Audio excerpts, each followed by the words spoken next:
La Côte d'Ivoire s'est lancé le défi de restaurer son couvert forestier, aujourd'hui réduit à 3 millions d'hectares. Via l'Office ivoirien des parcs et réserves OIPR, l'État encourage désormais les communautés locales à devenir les gardiennes de leurs ressources naturelles. Cette ambition s'est concrétisée à Kouloudougou, dans le département de TNI. L'OIPR, en partenariat avec la Fondation Générale Colo 5 étoiles, y a récompensé les lauréats du concours dédié à la protection du parc national de la Comoé. Cette cérémonie de distinction, doublée de séances de sensibilisation, s'est tenue lundi 9 février dernier en compagnie de notre reporter Alassane Ouattara. Cette compétition a réuni 17 villages, dont 5 se sont illustrés de par leur engagement dans l'accompagnement de l'OIPR pour la préservation du parc national de la Comoé. Ces lauréats ont reçu des appareils de sonorisation et des chaises pour poursuivre la sensibilisation dans leurs villages respectifs. En plus de ces lots, le village classé premier, Wongo Fitini, repart avec une bâche. Je sensibilise les femmes, je sensibilise les parents pour qu'il ne faut pas qu'ils rentrent dans le parc.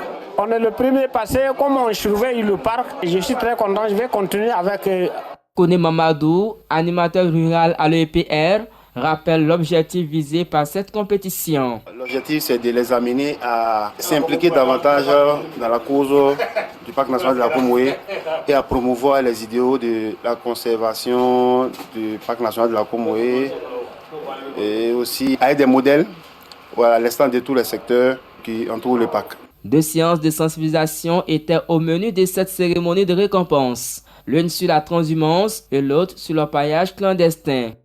Vu que nous faisons limite avec le Burkina, le Mali et autres, et on voit que les bœufs descendent beaucoup plus. Et c'est le secteur TNI qui absorbe tous ces transhumants-là. Ce qui est plus important à retenir, c'est les maladies que peuvent transmettre les bœufs aux animaux et les animaux aussi aux bœufs.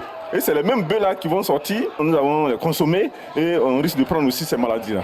Au niveau du parc, les dégâts sont de plusieurs ordres.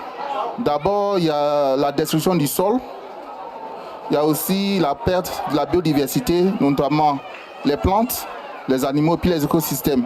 Dans les zones où se pratique l'orpaillage, il y a le braconnage aussi qui est lié à ce phénomène qui est aussi développé. Rappelons que cette compétition a été lancée le 16 octobre 2025 lors de la cérémonie de clôture de la tournée de sensibilisation tenue du 28 au 30 septembre 2025. Mesdames et messieurs,